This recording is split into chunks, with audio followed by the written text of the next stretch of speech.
Hi everyone, welcome to JR college YouTube channel. I am your friend Rahul Jaiswal. तो दोस्तों कैसे हो, कैसे चल रही है आपकी स्टडीज, कैसे चल रही है यार, जरूर से बताना।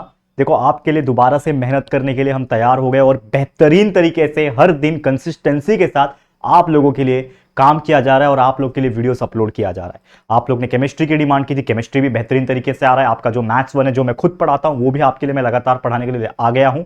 और भी जो हमारे सब्जेक्ट्स है उसके भी लेक्चर वीडियोस, चाहे वो बायोलॉजी हो चाहे वो फिजिक्स हो, उसके भी आपको साइमल्टेनियसली देखने मिल रहे होंगे। तो प्लीज हमें सपोर्ट कीजिए इस चैनल पे। मुझे पता है ये चैनल हमारे लिए न्यू है, जेआर कॉलेज, जो कि सिर्फ 6 से 7 मंथ ही हुए और ये 6 से 7 मंथ में आपने हमें प्यार दिया और 1 लाख की फैमिली कंप्लीट कराई है जेआर कॉलेज पे। लेकिन सिर्फ इतने से हम नहीं रुकने वाले दोस्तों, इसमें हम लोग और लगातार काम करना चाहते हैं और आपके लिए मेहनत करना चाहते हैं। लेकिन इसके लिए आप लोग का प्यार, सपोर्ट की जरूरत है। तो चलिए आज का वीडियो जो होने वाला है, अगेन एक मैथ्स वन का बेहतरीन वीडियो होने वाला है, जिसमें हमारा एक चैप्टर है जिसका नाम है determinants and matrices, chapter number 4। इसका आज लेकर आया हूं लेक्चर नंबर 3। ऑलरेडी 2 लेक्चर में बना चुका था जिसमें हमने कई सारे टॉपिक्स डिस्कस किए रिगार्डिंग द डिटरमिनेंट्स। डिटरमिनेंट क्या होता है, उसके माइनर्स, कोफैक्टर से कई अनगिनत टॉपिक्स के ऊपर। और जो 2 एक्सरसाइज थे, एक्सरसाइज 4.1 एंड एक्सरसाइज 4.2, ये हमने सॉल्व करा दिया है। तो आप प्लीज जाके चेकआउट जरूर करना। आज हमारा जो लेक्चर वीडियो है जिसमें हम बात करने वाले हैं एक्सरसाइज 4.3 की, प्रैक्टिस सेट 4.3 की। ठीक है, तो वीडियो की शुरुआत करेंगे। बहुत सारे क्वेश्चंस हम आज आपको सॉल्व कराने वाले हैं, तो आप लोग बिल्कुल अच्छी तरीके से ध्यान से पढ़ते रहना। ठीक है, चलिए वीडियो की शुरुआत करेंगे। तो आज का पहला क्वेश्चन होने वाला है एक्सरसाइज 4.3 से। तो this is the first question. क्या बोल रहा है, solve linear equation by Cramer's rule. हमें कैसे सॉल्व करना है, क्रैमर्स रूल से। तो देखो क्वेश्चन कैसा आता है, आपको 3 इक्वेशंस दिए हुए दिख रहा है आपको, that is x plus y plus z is equal to 6, x minus y plus z is equal to 2, x plus 2y minus z is equal to 2। ये 3 इक्वेशन दिए हुए, इसको हमें क्रैमर्स रूल जो है उसकी हेल्प से हमें सॉल्व करना है और x, y और z की वैल्यू निकालनी है। हमने इसके पहले 10th स्टैंडर्ड में भी, आपको पता होगा, आपने क्रैमर्स रूल पढ़ा था, जिसमें आपको एक फॉर्मूला याद आ रहा होगा कि x is equal to d x by d था, y is equal to d y by d था, याद आ रहा है। और जिसमें हम लोग निकालते थे क्रैमर्स रूल का यूज करके, हम लोग डिटरमिनेंट्स बनाते थे। सबसे पहले तो हम लोग डिटरमिनेंट निकालते थे कि whether the determinant is equal to 0 और नॉट। अगर 0 आ गया तो उधर ही रुक जाना है, अगर 0 नहीं आया मतलब हम लोग आगे की चीजें निकाल सकते हैं। करेक्ट है, तो वही चीज करना है। बट यहां पे एक चीज एक्स्ट्रा जुड़ जाएगी जो कि है तीसरा, क्योंकि यहां पे इक्वेशन में आप देखोगे, क्योंकि इसके पहले 10th में आपने सिर्फ 2 इक्वेशन देखा था, लीनियर इक्वेशन इन 2 वेरिएबल, लेकिन इसमें z कंपोनेंट भी है, तो इसके लिए z is equal to d z upon d वाला फॉर्मूला जुड़ जाएगा, बस और कुछ फर्क नहीं। चलिए शुरुआत करेंगे, कैसे करना है ध्यान से देखिएगा, आप लोग को पूरा समझ में आएगा। 2 एग्जांपल कराऊंगा इसका मैं। तो चलो सबसे पहले आपको कुछ करना नहीं है, सबसे पहले आपको निकालना है उसका डिटरमिनेंट यानी डी। तो डी कैसे निकालोगे, इन सभी को आप पहले डिटरमिनेंट में लिख दो। इसका कोएफिशिएंट 1 है, y का 1 है, z का भी 1 है, यानी 1 1 और 1। इसका 1 है, y का -1 है और z का यहां पे 1 है। अगेन यहां पे 1 है, 2 है, -1 है, 1 2 एंड -1। इसका आपको वैल्यू निकाल देना है सबसे पहले, जो कि होगा डिटरमिनेंट। तो चलो डिटरमिनेंट का वैल्यू निकालो। यहां पे अगर आप निकालोगे, कैलकुलेशन कैसे करते हैं आपको पता ही है, पहला टर्म हमेशा सेम रहेगा। उसके बाद अगर आप पहला टर्म को कंसीडर कर रहे हो, ये फर्स्ट वन को कंसीडर कर रहे हो, तो इसका रो और इसका कॉलम को कंसीडर करो। मतलब ये मल्टीप्लाई बाय, तो -1 मल्टीप्लाई बाय 1 इज 1, बीच में तो ऑटोमेटिकली माइनस आएगा, 1 मल्टीप्लाई बाय 2 इज 2। ठीक है, फिर बीच में माइनस आता है फॉर्मूले में, और यहां पे जो अगला टर्म है जो कि है 1, वो लिखना होता है ब्रैकेट में। अगर आप इसको कंसीडर कर रहे हो तो इसका कॉलम और इसका रो को आप हटा दो, क्या बचेगा, ये 1 multiply by -1, 1 multiply by -1 is -1, बीच में फॉर्मूले का माइनस, और 1 मल्टीप्लाई बाय 1 इज 1। समझ में आ गया, क्लियर है। फिर आ जाता है प्लस हमारे फॉर्मूले के हिसाब से, और तीसरा टर्म है यहाँ पे 1 ब्रैकेट में। अगर आप ये 1 को कंसीडर कर रहे हो तो इसका पूरा रो हट जाएगा, इसका पूरा कॉलम हट जाएगा, क्या बचा, ये चारों टर्म बचे। 1 मल्टीप्लाई बाय 2 इज 2, बीच में माइनस फॉर्मूला का, -1 मल्टीप्लाई बाय 1 इज -1, यानी कि ये हो जाएगा +1। समझ में आ गया, क्लियर, क्लियर हो गया। अब इसको सॉल्व कर लो। तो d will be equal to what, 1 है। देखो मैं ये पहला एग्जांपल है, इसके लिए थोड़ा ज्यादा डीप में जा रहा हूं, नहीं तो ये छोटे छोटे स्टेप्स को आप डायरेक्टली मन में कैलकुलेट करो, डायरेक्ट लिखो, टाइम भी बचेगा, एनर्जी भी बचेगा। लेकिन ये पहली क्वेश्चन है, ये पहली वाली क्वेश्चन है, इसके लिए मैं आपको ये आराम से सिखा रहा हूं ताकि आपको एकदम डिटेल में समझ में आए कि करना क्या है। 1 - 2 इज -1, बीच में ये -1 है, -1 इज -2, +1 2 + 1 इज 3। सॉल्व कर लो। d इज इक्वल टू, ये हो जाएगा -1, ये हो जाएगा -1 मल्टीप्लाई बाय -2, यानी कि +2 हो जाएगा +3। तो देखो 3 + 2 5, 5 - 1 इज -4, यानी d का वैल्यू क्या आ रहा है, 5 - 1 इज 4, d का वैल्यू क्या आ रहा है, 4 आ रहा है, जो कि क्या है, देयरफॉर हम लोग बोल सकते हैं कि d नॉट इक्वल टू 0।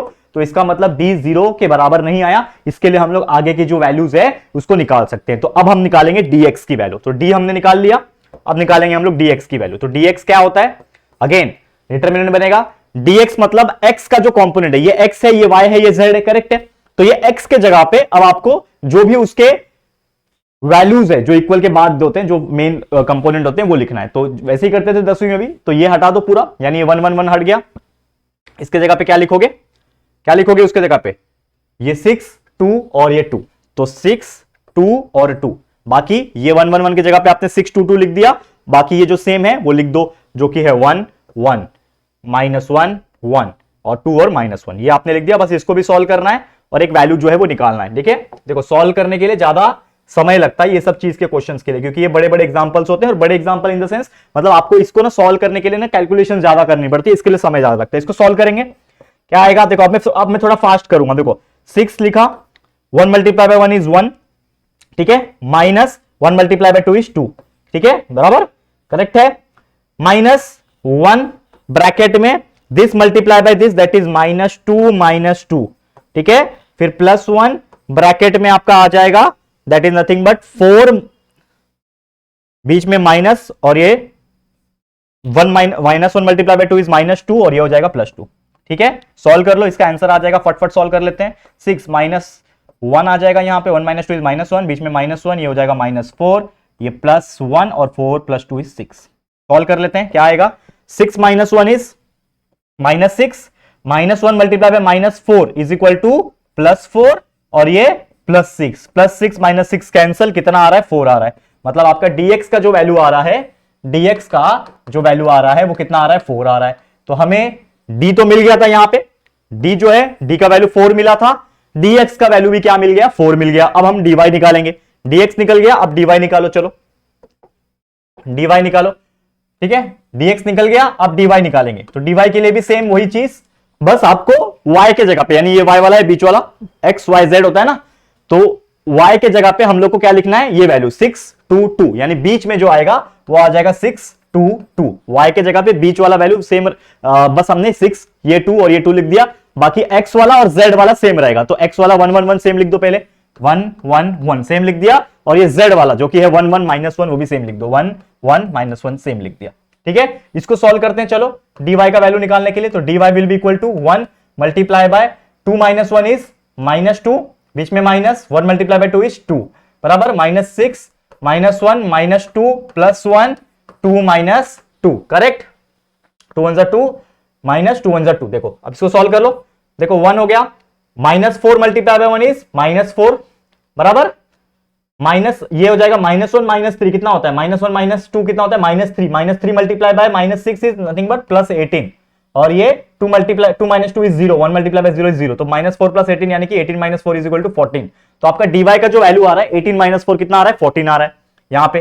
तो dy का जो वैल्यू आ गया वो कितना आ गया, 14 आ गया। सेम उसी प्रकार जब आपने dx निकाल लिया दोस्तों, dy निकाल लिया, अब आपको क्या निकालना है दोस्तों, dy निकालने के बाद dz निकालना है।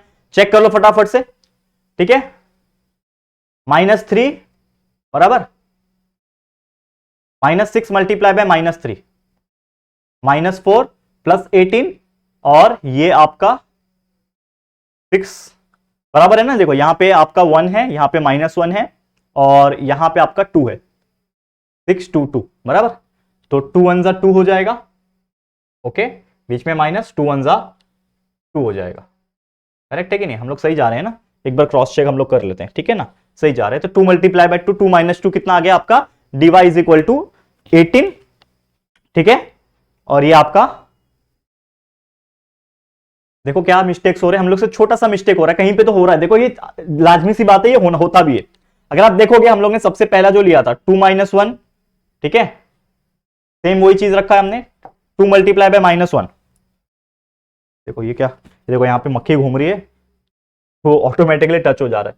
2 मल्टीप्लाई बाय -1 इज -2, ठीक है, बीच में माइनस आ जाएगा, 1 मल्टीप्लाई बाय 2 इज 2, ये -4 हो गया, ठीक है, ठीक है, ये -6 है, ठीक है, यहां पे -6, ठीक है, 1 multiply by -1 is -1, 1 multiply by 1 is 1। हाँ यहां पे चेक करते हैं हम लोग, यहां पे आपका 1 आएगा, ये आपका 1 आएगा, बराबर। देखो ना, देखो गड़बड़ क्या हुआ था, ये -6 है, इसको हटाया, 1 मल्टीप्लाई -1 इज -1, बीच में -1 मल्टीप्लाई बाय 1 इज 1। अब ठीक आएगा, अब ठीक आएगा। देखो हम लोग ने वही सोचा कि कुछ तो गड़बड़ हो रहा है, 14 आ रहा है, मतलब ये डिविजिबल नहीं है ना, तो हम लोग को समझ में आ जाता है, क्योंकि 4 आया ना हमारा d, तो 4 के मल्टीपल्स में ही आना चाहिए, 4, 8, 12, 16 ऐसे आएगा तो आपको आइडिया लग जाता है। ये कितना हो जाएगा, देखो 1 मल्टीप्लाई बाय ये -4 हो गया, ये -6 था, -1 -2 हो जाएगा, -1 -2 ये 1 है, ठीक है 1 है आपका, और ये +1 और ये 0, तो ये अब कितना हो जाएगा -4 और -6 -2 कितना होता है +12, ठीक है +0, तो ये आपका देयरफॉर dy का जो वैल्यू आ गया 12 - 4 = 8। अब सही आ रहा है, dy का वैल्यू कितना आ गया 8 आ गया, dx का 4 दिया हुआ है, d का 4 दिया हुआ है, dx का 4 आ गया, dy का 8 आ गया। अब एक और चीज निकालना है जो कि है हमारा वैल्यू dz का, ठीक है चलो dz का निकालते हैं। कैसे निकालोगे, सेम वही चीज, कुछ करना नहीं है, जो z कंपोनेंट है उसको हटा दो, उसके जगह पे ये 6, 2 और 2 लिख दो, z वाले के जगह पे 6, 2 और 2 लिख दिया, बाकी ये दोनों सेम रहेंगे, कौन से 1 1 लिख दो, 1 1 1 -1 1 -1 और ये 1 और 2 लिख दिया। अब इसको अगर हम सॉल्व कर लेंगे तो हमारा जो वैल्यू है dz का वो आ जाएगा। तो चलो फटाफट से सॉल्व करते हैं, इसके लिए नया पेज ले लूं, चलो नया पेज ले लेता हूं, इधर ही सॉल्व करता हूं ना, आ जाएगा क्या, इधर ही सॉल्व करूंगा तो आ तो जाना चाहिए। चलो सॉल्व करता हूं, यहां पे देखो क्या हो जाएगा, 1 मल्टीप्लाई बाय -2 -4, ठीक है, फिर -1 multiply by 2 -2 and +6 multiply by 2 +1, ठीक है। तो सॉल्व करूंगा इसको तो ये हो जाएगा 1 -6 -1 2 -2 0 एंड +6 3, तो ये कितना हो जाएगा -6 -0 +18, 18 - 6 कितना होता है 12 होता है, मतलब हमारा dz का जो वैल्यू आ गया वो कितना आ गया 12 आ गया। बस नॉर्मल सा कैलकुलेशन है, तो dz का वैल्यू हमने कितना निकाल लिया दोस्तों 12 निकाल दिया। अब हमारे पास d का वैल्यू है, dx का वैल्यू है, dy का वैल्यू है, dz का वैल्यू है, समझ में आ गया। अब बस हमें एक नया पेज लेना है और इसमें हम लोग को आपको वैल्यू निकाल के देना है x का जो कि हो जाएगा dx अपॉन d से, फिर y का जो कि आ जाएगा dy अपॉन d से, और उसके बाद z का जो कि आ जाएगा dz अपॉन d से। तो सबसे पहले dx अपॉन d, dx कितना निकाला है हमने, देखो dx 4 निकाला है और d कितना है हमारे लिए 4 है, तो ये हो जाएगा 4 डिवाइड बाय 4 यानी x का वैल्यू आ गया 1, ठीक है। उसके बाद dy का वैल्यू कितना निकला चेक करो, देखो dy का वैल्यू हमने 8 निकाला हुआ है, तो dy = 8, d का वैल्यू 4 है, 8/4 = 2, ये आ गया हमारा y का आंसर। और z का वैल्यू dz/d है, तो dz का वैल्यू हमने निकाल रखा है 12, तो 12 अपॉन d का वैल्यू 4 है, तो ये आ गया 3। तो इन शॉर्ट हम लोग क्या बोल सकते हैं कि x, y, z का जो वैल्यू आ रहा है वो क्या आ रहा है, x का वैल्यू आ रहा है 1, y का वैल्यू आ रहा है 2 और z का वैल्यू आ रहा है 3। समझ में आ गया, क्लियर। तो this is your final answer. I know थोड़ा सा हमें कंफ्यूजन हो गया रिगार्डिंग द प्लस माइनस, यहां पे हम लोग थोड़ा सा अटके थे। देखो ये नॉर्मल सी बात है, कभी कभी यार मेरे साथ क्या सबके साथ हो सकता है, तो डेफिनेटली वो मिस्टेक्स पे ध्यान रखना ताकि आपके छोटी छोटी मिस्टेक्स, प्लस का माइनस का सिंबल का मिस्टेक्स हो गया तो आंसर गलत आ जाता है, ये डिटरमिनेंट्स में खास करके इसको चेकआउट करना पड़ता है। समझ में आ गया। तो ये था हमारा आज का पहला एग्जाम्पल जो हमने सॉल्व कर दिया। अब इसके बाद और भी एग्जाम्पल थे, इसको हम लोग सॉल्व करेंगे। चलो नेक्स्ट एग्जाम्पल क्या बोल रहा है, सेम वही चीज है, find out the determinant by Cramer's rule, find out the value by the Cramer's rule, Cramer's rule से सॉल्व करना है। लेकिन सबसे पहले अगर आप इस इक्वेशन को देखोगे तो इसमें तीसरा टर्म मिसिंग है। अगर आप पहले वाले इक्वेशन को देखो अगर ध्यान से, तो ये है x प्लस z, y किधर गया, y नहीं है तो 0y ले लो, क्योंकि y अगर नहीं है तो मैंने 0y क्या किया ऐड किया, तो x plus 0y plus z is equal to 1 हो गया। यहां पे y और z है लेकिन x नहीं है तो मैंने 0x ले लेता हूं, यहां पे 0x plus y plus z is equal to 1, और यहां पे x प्लस y तो है लेकिन z नहीं है तो 0z ले लेता हूं इज इक्वल टू 4। ये इक्वेशन बन गया। अब ये इक्वेशन जब बन गया इसका मैं क्या निकालूंगा, डिटरमिनेंट निकालूंगा, सेम वही मेथड, डिटरमिनेंट निकालूंगा 1 0 1, ठीक है, यहां पे 0 1 1 और यहां पे क्या है 1 1 0 लिख दिया, उसके कोएफिशिएंट लिख दिया। अब इसका कैलकुलेशन हमें करना है, फटाफट से करते हैं। तो 1 मल्टीप्लाई बाय 0 इज 0, -1 -0 0 -1 प्लस 1 0 -1, ठीक है। चलो सॉल्व करेंगे, 1 मल्टीप्लाई बाय 0 -1 इज -1, ये तो पूरा 0 ही हो जाएगा, प्लस 0 -0 एक ही बात है, और यहां पे 1 मल्टीप्लाई बाय -1 यानी कितना हो जाएगा, 1 मल्टीप्लाई बाय -1 ही हो जाएगा, तो हो जाएगा -1 और ये 1 मल्टीप्लाई बाय -1 तो ये कितना हो जाएगा -2 हो जाएगा। मतलब हमारा d का जो वैल्यू आ रहा है वो कितना आ रहा है -2 आ रहा है। अगर आप वापस से ध्यान से आप देखोगे तो आपको ये चीज का समझ में आ जाएगा कि हमारा जो d का जो वैल्यू आ रहा है वो क्या आ रहा है। करेक्ट है, क्लियर है कि नहीं दोस्तों, बहुत इजी जा रहे हैं हम लोग, ठीक है। चलो फटाफट से जाएंगे हम लोग नेक्स्ट जो हमें करना है जो कि है हमारा dx का एग्जांपल, ठीक है ना, dx का जो वैल्यू है उसको निकालेंगे। तो चलो पहले इसको फ्रेम कर लो, फ्रेम मतलब ऐसा लिख लो यहां पे कि d का जो वैल्यू आ रहा है वो कितना आ रहा है -2 आ रहा है, परफेक्ट, लिख दिया इसको हमने साइड में। अब अब हम क्या करेंगे, डी जब हमने निकाल लिया तो हम निकालेंगे हमारा dx dy और dz, एक एक करके निकालते हैं। तो सबसे पहले हम लोग निकालते हैं dx का वैल्यू। dx का वैल्यू कैसे निकाला जाता है, अगेन इस चीज में आपको देखना है, बस x का वैल्यू हटा के आपको जो मेन इक्वल के उस साइड वाला जो वैल्यू होता है 1 1 और ये 4 लिख देना है। तो ये 1 1 और 4 लिख देना, बाकी ये दोनों पूरा लिख दो, 0 1 1 1 और ये 1 0। अब इसको भी सॉल्व कर लें, आप इसको भी फटाफट से सॉल्व कर लें। कैसे सॉल्व करोगे, पहला 1, देखो ये तो आपको समझ गया होगा ना ये कैसे होता है, 1 कंसीडर किया, पहला 1 लेते हैं तो इसका रो इसको कॉलम हटाओ, this multiply by this, 1 multiply by 0 is 0, बीच में माइनस, 1 मल्टीप्लाई बाय 1 इज 1, ठीक है। फिर ये तो पूरा कंपोनेंट 0 हो जाएगा क्योंकि सेकंड टर्म 0 है तो डायरेक्ट 0 लिख दो, कोई बात नहीं। फिर अगला +1, ये +1 में आएगा और ये जब हटेगा मतलब इसको कंसीडर करोगे तो इसका रो इसका कॉलम, मतलब 1 मल्टीप्लाई बाय 1 इज 1, बीच में minus, 1 multiply by 4 is 4। Solve कर लेंगे तो 1 बीच में -1 plus 0 plus 1, 1 minus 4 is -3। Solve कर लेंगे -1 और ये 1 मल्टीप्लाई -3 इज -3, तो ये कितना आ गया, -4 आ गया, करेक्ट, -4 आ गया। मतलब मेरा dx का जो वैल्यू आ गया वो आ गया -4। कितना इजी था ये, dx भी निकल गया। चलो अब निकालेंगे हम dy और dz, ठीक है। क्या निकालेंगे, dy और dz, dx निकल गया है ना हमारा, अब मैं निकालूंगा dy। तो चलो dy निकालते हैं हम लोग। dy is equal to what, same वही चीज, बस y के जगह पे, इस d वाले में y यानी बीच के वैल्यू की जगह पे बस 1 1 और 4 लिखना है। तो बीच में 1 1 और 4 लिख दो, बाकी इसके पहले वाला यानी x 1 0 1 सेम रहेगा और z वाला 1 1 0 सेम रहेगा, ठीक है। लिख दिया, इसको सॉल्व कर लेते हैं, आंसर निकालेंगे फटाफट से। चलो सॉल्व कर लो। 1 नहीं आएगा यहाँ पे, 1 मल्टीप्लाई बाय 0 इज 0 आएगा यहाँ पे, -4 बीच में -1 0 -1 प्लस 1, 4 मल्टीप्लाई बाय 0 इज 0 -1, ठीक है। समझ में आ रहा है ये कैसे सॉल्व होता है, बार बार नहीं बताना पड़ेगा, मैं फटाफट से कर रहा हूं, आप लोगों को समझ में आ गया होगा कि ये कैसे हो रहा है, ठीक है ना। चलो अब ये 1 है, 0 -4 इज -4, ये -1 0 -1 इज -1 प्लस 1 0 -1 इज -1। सॉल्व कर लेंगे, ये हो जाएगा -4, ये हो जाएगा +1, ये हो जाएगा -1, करेक्ट। -1 + 1 कैंसिल, आंसर आ गया आपका dy का -4, ठीक है। dy -4 आ गया। लास्ट में क्रॉस चेक कर लूंगा कि सब बराबर आ रहा है कि नहीं आंसर निकालने के पहले, ठीक है, टेंशन मत लेना। अब मैं निकालूंगा यहाँ पे dy निकल के dz निकालता हूं। चलो dz कैसे निकालोगे, सेम वही चीज करना है, बस ये z वाले कंपोनेंट की जगह पे 1 1 और 4 लिख देना है। तो लास्ट में 1 1 और 4 लिख दिया, बाकी x और y सेम रहेंगे। तो x है 1 0 1 और y है आपका 0 1 1। तो चलो इसको भी सॉल्व कर लो और dz का वैल्यू निकाल लो। कैसे निकालोगे, 1 1 मल्टीप्लाई 4 इज 4, -1 माइनस ये 0 है तो +0 लिखो माइनस लिखो, कोई फर्क नहीं पड़ता, डायरेक्ट ये ले लो +1, क्योंकि ये 0 है ना तो मल्टीप्लाई करके भी फायदा नहीं, 0 ही आने वाला है, वो बीच वाला टर्म 0 ही आएगा, डायरेक्ट ये ले लो +1। फिर ये कंसीडर किया, मतलब ये मल्टीप्लाई बाय ये, तो 0 मल्टीप्लाई बाय 1 इज 0, बीच में minus, 1 multiply by 1 is 1। Solve कर लो, 1 4 -1 इज 3 प्लस 0 प्लस ये 1 है, 0 -1 इज -1, इसका आंसर निकालो, ये हो जाएगा 3, 1 मल्टीप्लाई -1 इज -1, 3 -1 इज 2। तो आपका आंसर किसका कितना आ रहा है, पॉजिटिव आ रहा है, dz का वैल्यू, dz का वैल्यू आ रहा है 2। तो एक बार let me cross check, d का वैल्यू आ रहा है -2, d का वैल्यू -2 आ रहा है, परफेक्ट है।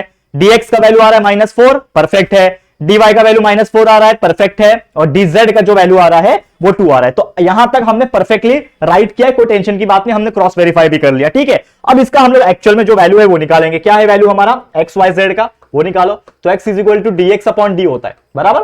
तो dx कितना है भाई, dx कितना है हमारे पास, -4 है और d हमारे लिए -2 है, तो -4 अपॉन -2, ये माइनस माइनस कैंसिल, 4/2 इज 2, तो हमारा x का वैल्यू आ गया 2।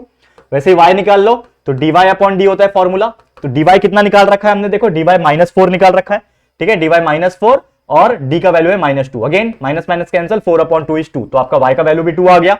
एंड z क्या है, dz अपॉन d, ये फॉर्मूला है। dz का वैल्यू क्या निकाला है हमने, देखो dz का वैल्यू निकाला है 2, तो 2 अपॉन -2, ठीक है, d का वैल्यू -2 है ना, तो यहां पे माइनस नहीं है, 2 गेट्स कैंसिल, 1 आएगा और ये -1, तो आपका आंसर आ गया 2 2 और -1। x y z का वैल्यू आ गया आपका, x का 2 आ रहा है, y का भी 2 आ रहा है, z का -1 आ रहा है। This is your correct answer. कितना इजी तरीके से हमने इसका वैल्यू निकाल लिया, आप खुद देख पाओगे। और ये चीज से आपको रियलाइज होगा कि अगर ऐसे क्वेश्चंस एग्जाम में पूछते हैं कि solve the following determinants, solve by Cramer's rule, तो इसको आप बिंदास आराम से अपने एंड से इतना इजी तरीके से सॉल्व कर सकते हैं कि आप सोच भी नहीं सकते। हाँ, थोड़ा सा टाइम कंज्यूमिंग है, टाइम लगेगा, कैलकुलेशंस पे छोटा मोटा मिस्टेक्स ना हो जाए, ध्यान देना पड़ेगा, लेकिन आंसर आता है इजी तरीके से। समझ में आ गया। चलो अगले क्वेश्चन पे बढ़ते हैं। नेक्स्ट क्वेश्चन क्या है, examine the consistency of the following. Consistency मतलब क्या, अगर डिटरमिनेंट 0 आ गया मतलब कंसिस्टेंट, डिटरमिनेंट 0 नहीं आया तो कंसिस्टेंट नहीं है। तो फटाफट से इसको सॉल्व करेंगे। तो मतलब इन शॉर्ट हम लोग को क्या करना है दोस्तों, इस चीज का कंसिस्टेंसी निकालना है। मतलब आपका जो वैल्यू आ रहा है डिटरमिनेंट का, वो 0 आ रहा है कि नहीं आ रहा है, वो चेक करना है। देखो सबसे पहले क्या करना है, आपको इसको डिटरमिनेंट निकालना है। डिटरमिनेंट कैसे निकालते हैं, सेम देखो पहले तो प्रॉपर फॉर्म में दिया है कि नहीं। देखो 2x minus y plus 3 is equal to 0, 3x plus y minus 2 is equal to 0, 11x plus 2y minus 3 is equal to, सब इज इक्वल टू 0 या फिर इज इक्वल टू समथिंग के फॉर्म में दिया हुआ है, टेंशन की बात नहीं है। तो लिख दो, इसका कोएफिशिएंट है 2, इसका है -1 3, फिर उसके नीचे आ जाएगा ये वाला 3 1 और -2, फिर इसके नीचे 11 2 और -3, 11 2 और -3। ठीक है, इसका डिटरमिनेंट का वैल्यू निकालना है। अगर 0 आया तो वो कंसिस्टेंट है, जो पूछा है क्वेश्चन में, एग्जामिन कंसिस्टेंसी ऑफ इक्वेशन, मतलब कंसिस्टेंट है कि नहीं है, ये जो इक्वेशन है कंसिस्टेंट है नहीं है, कैसे पता चलेगा। अगर डिटरमिनेंट 0 आ गया कंसिस्टेंट है, डिटरमिनेंट 0 नहीं आया तो कंसिस्टेंट नहीं है। चलो सॉल्व करते हैं। डिटरमिनेंट इज इक्वल टू 2, ठीक है 2 ले लिया, दिस मल्टीप्लाई बाय दिस यानी कि -3, बीच में -2 मल्टीप्लाई बाय 2 इज -4, तो ये हो जाएगा +4, करेक्ट। बीच में माइनस होता है, ये माइनस की वजह से ये प्लस हो गया, +1, इसको कंसीडर किया, मतलब दिस मल्टीप्लाई बाय दिस -9, बीच में -2 मल्टीप्लाई बाय 11 कितना होता है, 11 2 22 और ये -22, तो माइनस की वजह से ये हो गया +22, फिर ये +3 ब्रैकेट में इसको लिया, मतलब ये रो ये कॉलम हट गया, ये बचा 3 मल्टीप्लाई बाय 2 इज 6, बीच में -1 मल्टीप्लाई बाय 11 इज 11। सॉल्व कर लेते हैं। 2 4 - 3 इज 1 +1, 22 - 9 कितना होता है भाई, 22 में से 9 गया 13 बचेगा बराबर, +3 6 में से 11 गया मतलब -5 बचेगा, करेक्ट। सॉल्व कर लेते हैं। 2 multiply by 2 is 1, sorry 2 plus 13 multiply by 1 is 13, 15 5 multiply bye 3 is 15, वो भी माइनस वाला, देखो माइनस है ना, तो -15, ठीक है। तो ये हो जाएगा 2 + 13 इज 15 और ये -15, 15 - 15 इज 0, मतलब आपका डी का वैल्यू क्या आ रहा है, 0 आ रहा है। और अगर जैसे मैंने आपको स्टार्टिंग में बोला कि डी का वैल्यू अगर 0 आ रहा है, मतलब ये जो इक्वेशंस दिए हैं वो कंसिस्टेंट है, तो हम लोग लास्ट में क्या लिखेंगे, एक स्टेटमेंट लिखेंगे कि therefore these equations are consistent। ठीक है, क्लियर, सिंपल है। इस तरीके के क्वेश्चन आएगा तो आप सॉल्व कर सकते हो, बिल्कुल कर सकते हो। तो एग्जाम में ऐसे क्वेश्चंस बनेंगे तो you have to solve and work hard. ठीक है, समझ में आ गया। चलो अगले क्वेश्चन पे चलते हैं। सेम वही चीज है, 2x + 3y - 4 is equal to 0, x + 2y is equal to 3 दिया है। देखो यहां पे ये इसमें गड़बड़ है, ये वाले इक्वेशन में गड़बड़ है, बच्चे ने यही गड़बड़ करते हैं एग्जाम में, तो इसको ध्यान नहीं देते हैं। देखो सब इक्वल टू 0 के फॉर्म में, ये भी इक्वल टू 0 फॉर्म में, ये इज इक्वल टू 3 के फॉर्म में, तो सबसे पहले करेक्ट करो इसको। तो 2x + 3y - 4 is equal to 0, ये बराबर है। x + 2y, ये 3 इधर ले लूंगा तो -3 इज इक्वल टू 0, ये बराबर है। और ये 3x + 4y + 5 is equal to 0, इसको मैंने यहां पे ले लिया तो ये बराबर है, करेक्ट। ओके, अब यहां पे ये इक्वेशंस के फॉर्म में आ गए हैं, इसका अभी मुझे निकालना है डिटरमिनेंट। सेम वही पैटर्न, 2 3 और -4, ठीक है। इसका हो जाएगा 1 2 और -3 लिख दिया, और 3 4 और 5, ठीक है। चलो फटाफट से डिटरमिनेंट का वैल्यू निकालो। क्या हो जाएगा, 2 × 5 इज 10, बीच में माइनस, 3 × 4 इज -12 यानी +12 हो गया, ठीक है। बीच में -3 ब्रैकेट में, 1 × 5 इज 5, बीच में माइनस, 3 × 3 इज 9 और ये -9, तो ये हो जाएगा +9, माइनस ये माइनस है ना, तो प्लस माइनस माइनस ही होगा, तो -4 आएगा ब्रैकेट में। 1 × 4 इज 4, 2 × 3 इज 6, ठीक है। चलो आ गया, सॉल्व कर लो। 2 10 + 12 इज 22 बराबर, -3 5 + 9 इज 14, -4 4 - 6 इज 2 बराबर -2। तो आंसर निकालो, 22 × 2 इज 44, 14 3 होता है 42 बराबर, 14 2 28, 14 3 42, तो ये हो जाएगा -42, और ये -4 × -2 इज +8 बराबर, +8 हो गया ना, करेक्ट है कि नहीं, समझ में आ रहा है। तो यहां पे अगर आप देखोगे तो 44 में से 42 माइनस कर दो आप, 44 में से 42 माइनस किया तो 2 बचेगा, तो 2 + 8 इज इक्वल टू 10 आ जाएगा, मतलब आपका डी का जो वैल्यू आ रहा है वो 10 आ रहा है। तो ये क्या है, 0 के बराबर है क्या, तो हम लोग बोल सकते हैं भैया कि डी नॉट इक्वल टू 0, तो नॉट इक्वल टू 0 आ गया, मतलब क्या बोल सकते हैं हम लोग भैया, क्या बोल सकते हैं, देयरफॉर these equation जो हमें दिया हुआ है क्वेश्चंस में आर नॉट कंसिस्टेंट, ये कंसिस्टेंट नहीं है, क्योंकि जैसा मैंने आपको स्टार्टिंग में कंडीशन बताया कि कोई भी गिवन इक्वेशन कंसिस्टेंट कब होगा, जब उसका डिटरमिनेंट 0 आएगा। तो इसका डिटरमिनेंट 0 आ गया, ये कंसिस्टेंट हो गया, इसका डिटरमिनेंट 0 नहीं आया, मतलब ये कंसिस्टेंट नहीं है। समझ में आ गया। तो ऐसे क्वेश्चंस जब कंसिस्टेंसी के ऊपर पूछेंगे तो आपको इस प्रकार से सॉल्व करना, और डेफिनेटली आपका आंसर आएगा बहुत ईजी तरीके से। क्लियर, समझ में आ गया कि नहीं यार, कुछ तो बोलो कमेंट करके, बोलोगे कि नहीं यार, अच्छा कमेंट करो। और मैं चाहता हूं कि यार आप अपने दोस्तों को बताओ कि कितना बेहतरीन तरीके से यहाँ पे पढ़ाया जा रहा है, ठीक है।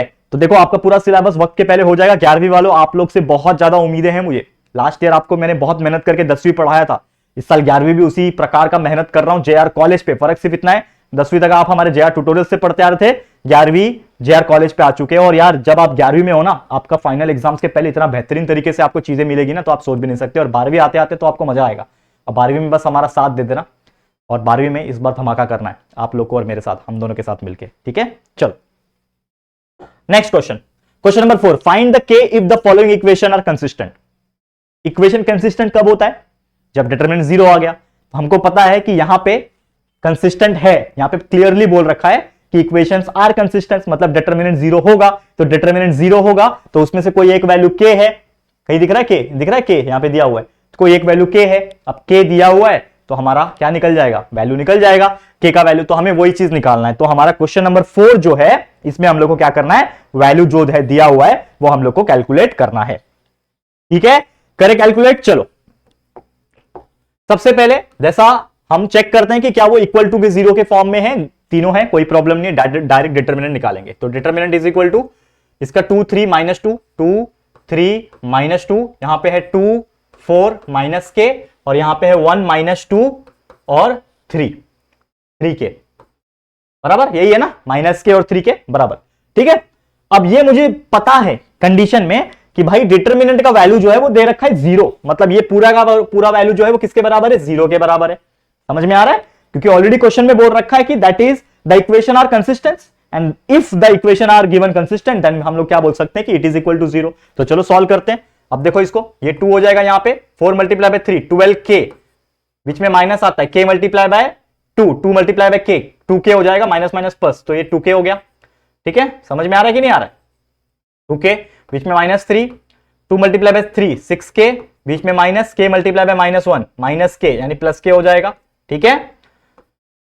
प्लस आता है यहां पे, लेकिन ये माइनस है तो इसके लिए -2 लिखेंगे।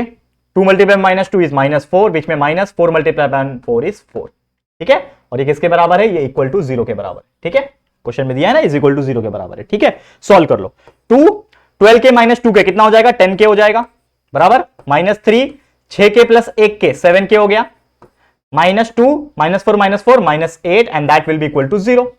ये हो जाएगा 2 मल्टीप्लाई बाय 10 यानी 20 के हो गया, 20 के, 3 मल्टीप्लाई बाय 7 इज -21 के, -2 -8 कितना हो जाएगा? +16 इज इक्वल टू 0। 20 के में से 21 के निकाल लो, तो 20 में से 21 हो जाएगा नहीं, 21 में से 20 जाएगा, तो 1 के बचा, वो भी माइनस वाला, ये +16 को उधर भेज दूंगा तो -16 हो जाएगा। तो देयरफॉर माइनस माइनस कैंसल, के विल बी इक्वल टू 16। तो के का वैल्यू क्या आ गया दोस्तों? के का वैल्यू 16। हमें क्वेश्चन क्या पूछा था? Find the value of k if the equation are consistent. तो हमने ले लिया भाई, इक्वेशन कंसिस्टेंट है, मतलब डिटरमिनेंट 0 एंड डिटरमिनेंट 0 है, तो हमने कैलकुलेट किया और निकाल दिया। के का वैल्यू क्या आ गया? के का वैल्यू आ गया 16। कितना इजी था बताओ मुझे यार, के का वैल्यू आ गया 16। तो ऐसे क्वेश्चंस एग्जाम में बनेंगे, तो मुझे एक बात बताओ, क्या आप लोग इसको सॉल्व नहीं कर पाओगे? बिल्कुल आराम से कर पाओगे यार, कर पाओगे। चले हम आगे बढ़े, नेक्स्ट क्वेश्चन पे चलते हैं। क्या क्वेश्चन दिया हुआ इसको समझते हैं। क्वेश्चन नंबर 5वां। अब क्वेश्चन ये बोल रहा है कि find the area of triangle whose vertices are given ABC दिया हुआ है। एरिया ऑफ ट्रायंगल डिटरमिनेंट से कैसे निकलेगा? निकलेगा तो एक फॉर्मूला होता है, याद रखना, एरिया ऑफ ट्रायंगल का हमेशा याद रखना। Area of triangle is equal to, कभी भी याद रखना, डिटरमिनेंट का केस आया, एरिया ऑफ ट्रायंगल पूछा, is equal to half multiply by determinant of this particular thing. अब डिटरमिनेंट कैसे निकलेगा? x1 y1 x2 y2 x3 y3 और लास्ट में 1 1 1। इसको अगर आप कैलकुलेट कर लोगे, x1 क्या होगा? ये आपके लिए x1 होगा, ये y1 होगा, ये x2 होगा, ये y2 होगा, ये x3 होगा, y3 होगा, क्योंकि 3 कोऑर्डिनेट होते हैं ट्रायंगल में। कोई भी एक ट्रायंगल के अंदर 3 कोऑर्डिनेट होते हैं, A B C। तो ये आपका x1 y1 होता है, ये आपका x2 y2 होता है, और ये आपके लिए x3 y3 होता है। करेक्ट है कि नहीं? तो इसके लिए आपका ये x1 y1 x2 y2 x3 y3, और फॉर्मूला हमारा क्या बोलता है कि if you want to calculate the area of triangle you have to multiply half to the determinant of that particular triangle. अब ट्रायंगल का वर्टाइसेस का डिटरमिनेंट कैसे निकलेगा? x1 y1 x2 y2 x3 y3 और लास्ट में 1 1 1 डाल दो, calculate करो, आपका आंसर आ जाएगा। तो कैसे कैलकुलेट करेंगे? सेम वही मेथड, कुछ नया नहीं है इसमें यार, कुछ नया नहीं है, बस इसमें वैल्यूज पुट ऑन करने। चलो वैल्यू पुट ऑन करते हैं हम लोग। क्या आएगा? इज इक्वल टू हाफ तो है ही ब्रैकेट में, डिटरमिनेंट में x1 y1 कितना है? 5 8 और लास्ट में 1 x2y2 कितना है 5,0 लास्ट में 1। तीसरा क्या है 1,0 लास्ट में 1। बस इसी चीज को आपको सॉल्व करना है और कुछ नहीं दोस्तों। इसी चीज को अगर आप सॉल्व कर लोगे आपका आंसर आ गया। किसका? जो आपको पूछा था एरिया ऑफ ट्रायंगल का। तो चलो कैलकुलेट करें फटाफट से। चलो ये हाफ तो रहेगा इधर ही, सॉल्व कर लो। डिटरमिनेंट कैसे सॉल्व होता है? सॉल्व कैसे होता है? 5 multiply by 0 multiply by 1 is 0 minus 1 multiply by 0 is 0 minus 8 bracket में 5 multiply by 1 is 5 minus 1 multiply by 1 is 1 बीच में plus 1 and 5 multiply by 0 is 0 minus 0 multiply by 1 is 0। Solve कर लेंगे। Half 5 multiply by 0 is 0 that will be equal to 0 minus 8 5 minus 1 is 4 बराबर plus 1 multiply by this will be equal to 0 that is half. क्या बच रहा है? Minus 8 multiply by 4 8 4 तो 32 होता है मतलब माइनस 32। ठीक है 2 1 2 2 16 32। आंसर कितना आ रहा है? Minus 16। But we have to calculate the area of triangle ना and area could not be negative. आप लिखो यहां पे area can not be negative.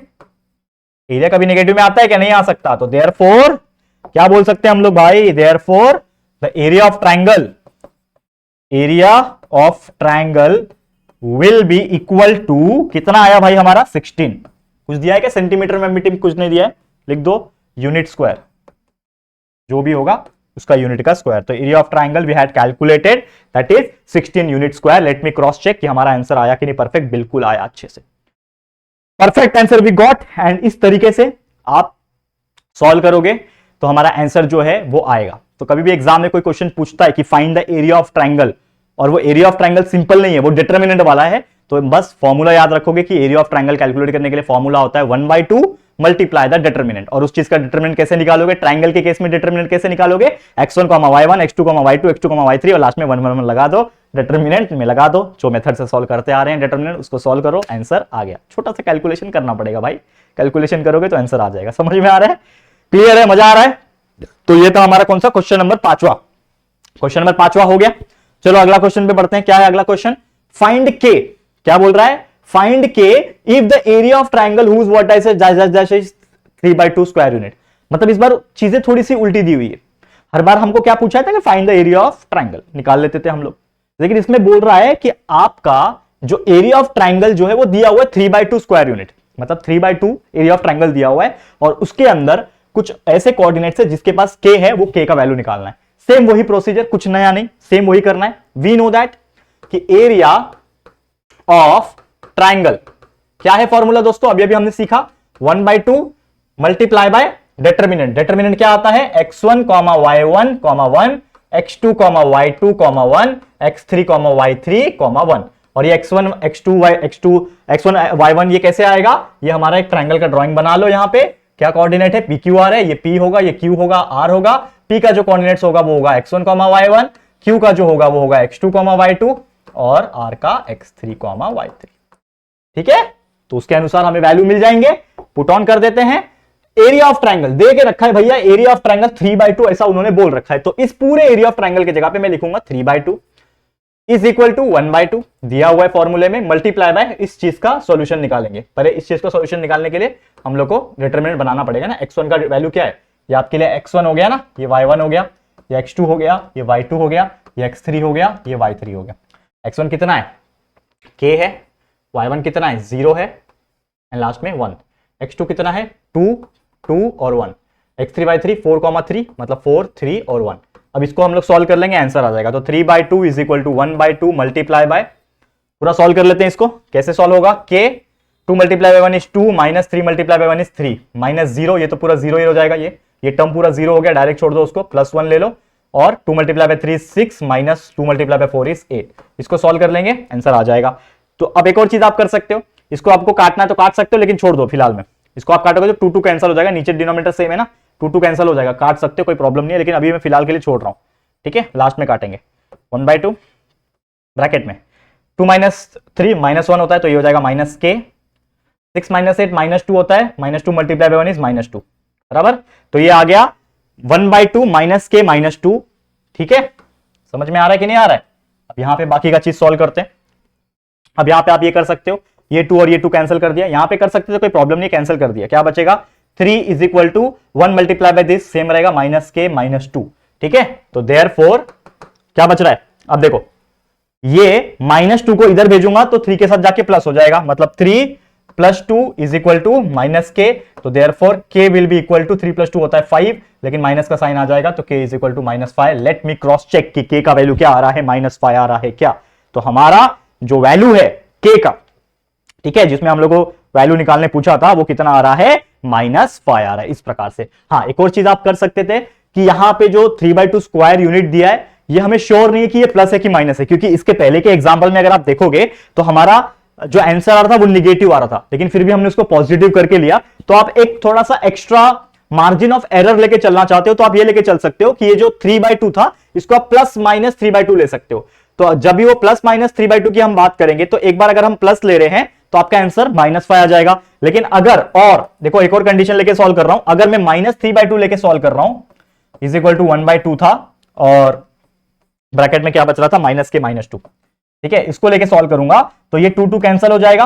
ठीक है, तो -3 इज इक्वल टू माइनस के -2 बच रहा है, तो देयरफॉर -2 उधर आएगा तो -3 plus 2 is equal to minus k, therefore k will be equal to 1। तो आपका के का वैल्यू 1 आ रहा था, मतलब आपका चांसेस ये है कि के का वैल्यू -5 भी आ जाए, के इज इक्वल टू 1 भी आ जाए, मतलब दोनों तरीके से आप कर सकते हो, लेकिन कोई एक आंसर आए तो भी मार्क्स मिल जाता है, कोई परेशानी नहीं है। तो आप इस तरीके से भी सॉल्व कर सकते हो और आंसर आपका निकाल सकते हो, जो कि आपका आ चुका है यहां पे। क्लियर हो गया दोस्तों, कोई परेशानी यहां तक, कोई भी डाउट मुझे नहीं लगता यहां पे आपको हुआ रहेगा। ठीक है, क्लियर है। Next question and last question for today, that is nothing but examine, कि हम लोग को वो चेक करना है कि ये कोलिनियर है या नहीं है। ठीक है ना, हम लोग को ये चेक करना है कि जो आपका ये चीज दिया हुआ है ये कोलिनियर है या नहीं है। करेक्ट है, चलो हम लोग चेक करेंगे। कैसे चेक करते हैं आपको बताना चाहूंगा। अगर आपको कभी भी ये क्वेश्चन पूछा, डिटरमिनेंट के केस में आपको 3 कोऑर्डिनेट्स दिए रहेंगे ABC, जो कि एक ट्रायंगल के कोऑर्डिनेट्स है। तो हमेशा याद रखना, जब भी आप डिटरमिनेंट के केस में आपको पूछा रहेगा कि एग्जामिन द कोलिनियर, मतलब वो चीज कोलिनियर है कि नहीं, तो कोलिनियर है कि नहीं वो कैसे पता चलेगा, अगर जो डिटरमिनेंट ट्रायंगल का आप निकालोगे, जो एरिया ऑफ ट्रायंगल से हमारे फॉर्मूले से जो निकलता है, जो कि है area of triangle is equal to half multiply by the determinant, उससे अगर निकालते हो और उसका वैल्यू अगर 0 आता है तो समझ जाना कि वो कोलिनियर है, और अगर 0 नहीं आता है तो कोलिनियर नहीं है। कैसे निकालोगे, तो सबसे पहले हम लोग को मानना पड़ेगा कि लेट a 3, -1 का जो कोऑर्डिनेट है वो हो जाएगा x1, y1। ठीक है, b के लिए हो जाएगा 0, -3 के लिए x2, y2, एंड c के लिए हमने ले लिया 12, जो 5 दिया हुआ है उसके लिए हमने मान लिया इसको x3, y3। तो सबसे पहले हम लोग क्या निकालेंगे, एरिया ऑफ ट्रायंगल। कैसे निकालते हैं हम लोग, एरिया ऑफ ट्रायंगल के लिए फॉर्मूला क्या है, हाफ मल्टीप्लाई बाय क्या होता है, डिटरमिनेंट होता है, जो कि होता है x1, y1 1, x2, y2 1, x3, y3 1, यही होता है फॉर्मूला मेन। अब इसमें वैल्यू डाल लो और सॉल्व कर लो। x1 का वैल्यू पता है हम लोग को कितना है, 3 दिया हुआ है, ठीक है ना, यहां पे 1/2 मल्टीप्लाई बाय कितना दिया है, x1, y1 3, -1, तो 3, -1 और ये 1 दिया हुआ है फॉर्मूले में। x2, y2 कितना दिया, 0 और -3, तो 0, -3 और 1 आ जाएगा लास्ट में, यहां पे भी लास्ट में 1 होता है, और 12 और 5। ठीक है, चलो इसको हम लोग जैसे सॉल्व करते आ रहे थे वैसे सॉल्व कर देना है, फिर हम लोग को ये चेकआउट करना है कि वेदर इट इज कमिंग 0 और नॉट। ठीक है, तो कैसे सॉल्व करेंगे, अगेन यहां पे करते हैं 1/2 तो है ही, मल्टीप्लाई बाय ये 3 लिख दो यहां पे 3 ब्रैकेट में, -3 मल्टीप्लाई बाय 1 इज -3। ठीक है, बीच में minus, 1 multiply bye 5 is 0, sorry 1 multiply bye 5 is 5। 0 बोलने की आदत हो गई यार, कितने बार 0 आ गया ना। अब देखो ये -1 है तो बीच में पहले फॉर्मूले में माइनस रहता है, लेकिन ये -1 के होने की वजह से माइनस माइनस प्लस हो जाएंगे, तो यहाँ पे प्लस आ जाएगा +1 ब्रैकेट में, 0 मल्टीप्लाई बाय 1 इज 0। ठीक है, बीच में माइनस, 1 मल्टीप्लाई बाय 12 इज 12। ठीक है, फिर ये हो जाएगा +1। ठीक है, +1 आ गया, okay, and 0 multiply bye 5 is 0, बीच में -3 मल्टीप्लाई बाय 12 इज -36, लेकिन ये हो जाएगा प्लस। चलो सॉल्व कर लेते हैं, 1/2 ब्रैकेट में -3 -5 कितना होता है, -8, तो 3 multiply bye -8 +1, 0 - 12 is -12 +1, 0 + 36 is 36। Solve कर लेते हैं और आगे 1/2 तो रहेगा ही आगे, 8 multiply by -3 is -24, 12 multiply by -1 multiply bye 12 -12, और ये प्लस है, ठीक है। 36 मल्टीप्लाई बाय 1 इज प्लस 36। चलो क्या हो रहा है, 1/2 तो आ ही रहा है, is equal to multiply by -24 -12, ये दोनों मिलके क्या हो जाएंगे, ये दोनों मिलके हो जाएंगे -36 और ये प्लस 36। अभी आपको पता है -36 प्लस 36 0, मतलब 1/2 मल्टीप्लाई बाय, इसके अंदर -36 plus 36 0, 1/2 multiply by 0, anything multiply by 0 is 0। तो हमारा वैल्यू क्या आ रहा है, 0 आ रहा है। तो जैसे मैंने आपको स्टार्टिंग में बताया कि अगर जब भी कोई पूछता है कि वो कोलिनियर है कि नहीं, तो क्या करना पड़ेगा, हमें ये निकालना पड़ेगा कि एरिया ऑफ ट्रायंगल क्या आ रहा है। तो एरिया ऑफ ट्रायंगल 0 आ रहा है, मतलब ये जो दिए हुए कोऑर्डिनेट्स हमें है ABC, ये क्या है, कोलिनियर है। तो हम लोग लास्ट में एक स्टेटमेंट लिखेंगे, therefore A, B, C are collinear. खत्म कहानी, समझ में आ गया, क्लियर है दोस्तों। तो उम्मीद कर रहा हूं कि आप लोग को यह चीज बहुत ही इजी तरीके से समझ में आ गया होगा। और इसी के साथ ये पूरा का पूरा एक्सरसाइज 4.3, इसके हर एक टाइप के एग्जांपल्स हमने करा दिए हैं जो आपको बेहतरीन तरीके से समझ में आ गए होंगे। उम्मीद करता हूं कि आप इसको इतना हो सके उतना प्रैक्टिस करोगे, ठीक है। तो ज्यादा से ज्यादा प्रैक्टिस करना, डेफिनेटली आपके एग्जाम्स में अच्छे मार्क्स आप स्कोर कर पाओगे। क्लियर है, समझ में आ गया। तो बस यार आज के लिए इतना ही, इस वीडियो को फिर इसी के साथ हम एंड करते हैं।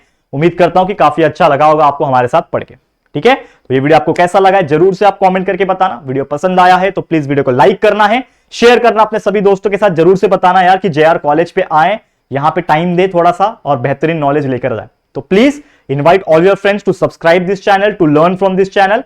एंड आप लोग सपोर्ट करोगे तभी इस चैनल को हम आगे ग्रो कर पाएंगे। तो please support and please channel को सब्सक्राइब करके बेल आइकन को प्रेस कर देना, ठीक है। चलो फिर जल्दी मिलेंगे गाइस, फिर एक और नई वीडियो में। तब तक के लिए thank you and good bye.